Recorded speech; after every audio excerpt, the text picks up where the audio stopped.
2 जुलाई 1972 को हिमाचल प्रदेश के शिमला में हुआ था शिमला समझौता।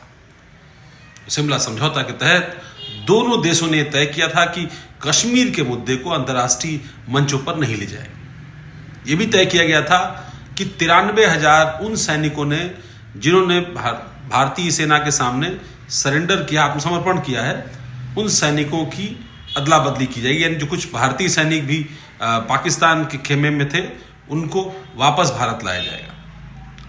एक उम्मीद जगी थी कि सर्दीली या एक तरीके से कहें कि हरियाली से भरी हुई वादियों के बीच, हिमाचल प्रदेश की वादियों के बीच जो ये समझौता होगा, ये न सिर्फ भारत बल्कि पाकिस्तान की तरक्की का भी एक नया रास्ता जो है वो खोलेगा। और इन उम्मीदों के साथ शिमला का समझौता हुआ। शिमला के समझौते से पहले पाकिस्तान 2 हिस्सों में बंट गया। बांग्लादेश एक नए राष्ट्र के रूप में सामने आया। और इन तमाम परिस्थितियों के बीच क्या हुआ, आने वाले वक्त के बीच किस तरीके से आतंकवाद को पाकिस्तान ने पनाह दी। तमाम आतंकवादी संगठनों को न सिर्फ जगह दी गई, उनके कैंप्स को जगह दी गई, उनके प्रशिक्षण का इंतजाम किया गया, बल्कि उनकी आर्थिक तरीके से मदद भी की गई। और इस काम में पाकिस्तानी सेना सीधे तौर पर शामिल रही। अब इन परिस्थितियों के बीच जब पहलगाम, उरी जैसी घटनाएं होती हैं, या फिर जिस तरीके से भारत को स्ट्राइक करना पड़ा था इससे पहले, आप सभी को याद है, वो परिस्थितियां एक बार फिर किस तरीके से खड़ी हो गई हैं और किस तरीके से दो देशों के बीच जो रिश्ते कुछ दिनों से सुधरने की तरफ बढ़ रहे थे, वो एक बार फिर वापस पुराने मुकाम पर चले गए। तनाव इतना बढ़ गया है कि कश्मीर में सेना की एक बड़ी आमद दिखाई पड़ रही है।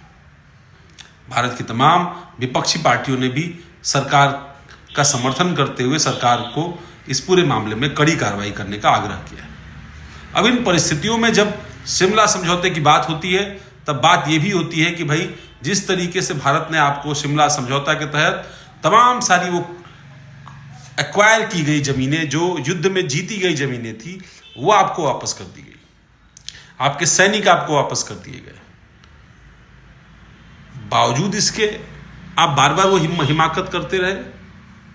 भारत के खिलाफ तमाम शक्तियों को आपने आर्थिक मदद की, सैन्य बल की मदद की, और एक बार फिर आप उसी रास्ते पर भारत को दोबारा लाने के लिए मजबूर किया। अब आज जब सिंधु समझौता एक तरीके से टूट ही गया है,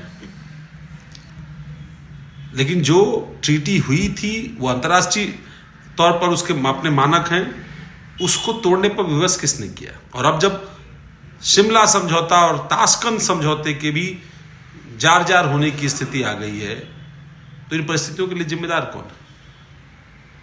पाकिस्तान और पाकिस्तान की आवाम को एक बार फिर इस बात को सोचना होगा कि वो जिस रास्ते पर जा रहे हैं, उस रास्ते पर उनके राष्ट्र का भविष्य भी है कि नहीं, उनकी आवाम का भविष्य है भी कि नहीं। महज खोखली बातों और खोखले बयान और दावों के बीच कश्मीर को हासिल करने का एक नापाक सपना उनकी बर्बादी का सबसे बड़ा सबब बन सकता है। शिमला समझौते की जो परिस्थितियां सामने हैं, उन परिस्थितियों में वैसे तो पहले भी कई बार ऐसे कदम पाकिस्तान ने उठाए हैं जिसमें शिमला समझौते की शर्तों का उल्लंघन किया गया, और कारगिल उसमें से एक उदाहरण है। इसके अलावा कई सारी टेररिस्ट एक्टिविटीज़ में पाकिस्तान सरकार, पाकिस्तान सेना का सीधे तौर पर रोल देखने को मिला है। अब परिस्थितियां अगर एक बार फिर भारत को उनकी परिस्थितियों को विवश करती हैं, तो ऐसे में देश जरूर ये सोचेगा कि एक ऐसा सख्त कदम उठाया जाए जिसके बाद दोबारा पाकिस्तान ऐसी नापाक कोशिश करने के बारे में सपने में भी न सोचे।